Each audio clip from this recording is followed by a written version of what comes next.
Halo semuanya, ketemu lagi ya. Di video kali ini aku akan membahas tentang drama The Luminous Solution episode yang ke-6. Akhirnya Tana bisa menemukan Patit setelah berhari-hari dia tidak bisa menghubunginya. Dia berkata bahwa dia merasa tersiksa atas sikap Patit.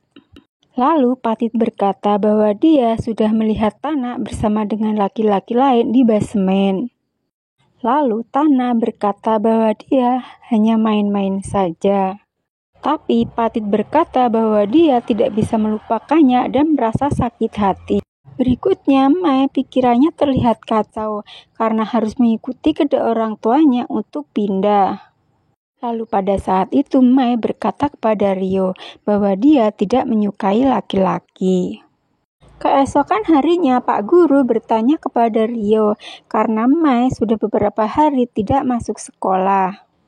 Karena terlihat murung, kemudian Dena mencoba untuk menghiburnya.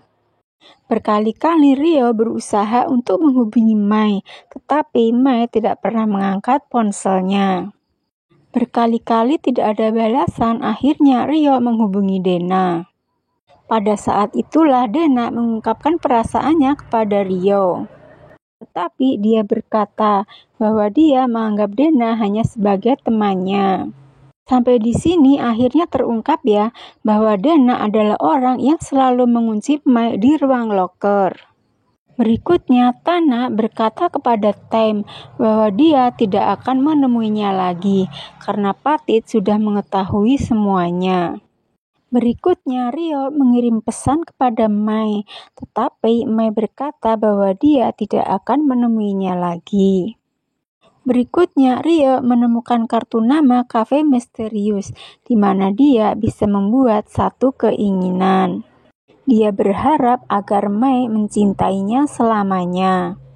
Selanjutnya, Patit datang ke dealer mobil tempat Tana bekerja dan berpura-pura untuk membeli mobil. Padahal dia hanya ingin bertemu dengan Tana.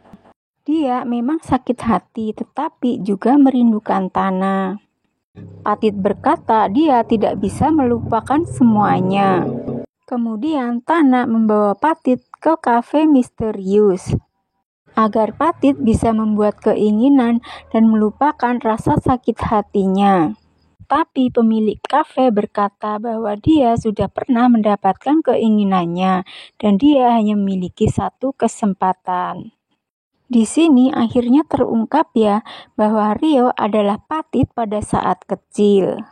Dia pernah membuat keinginan agar Mai mencintainya selamanya.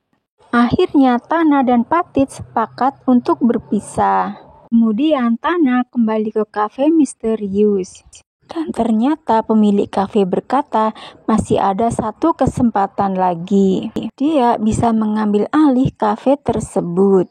Ketika semua kunci berubah menjadi tembaga, dia bisa membuat permintaan terakhir.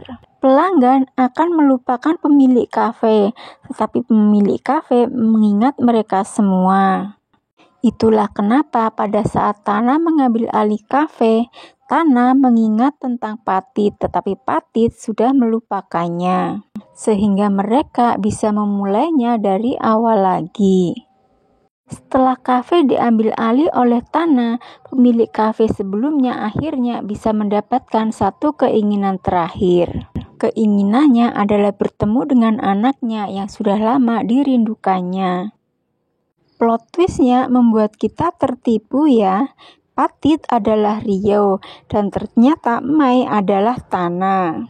Demikianlah sekilas tentang drama ini. Maaf kalau banyak kekurangan. Jika suka video ini tolong subscribe dan sampai jumpa.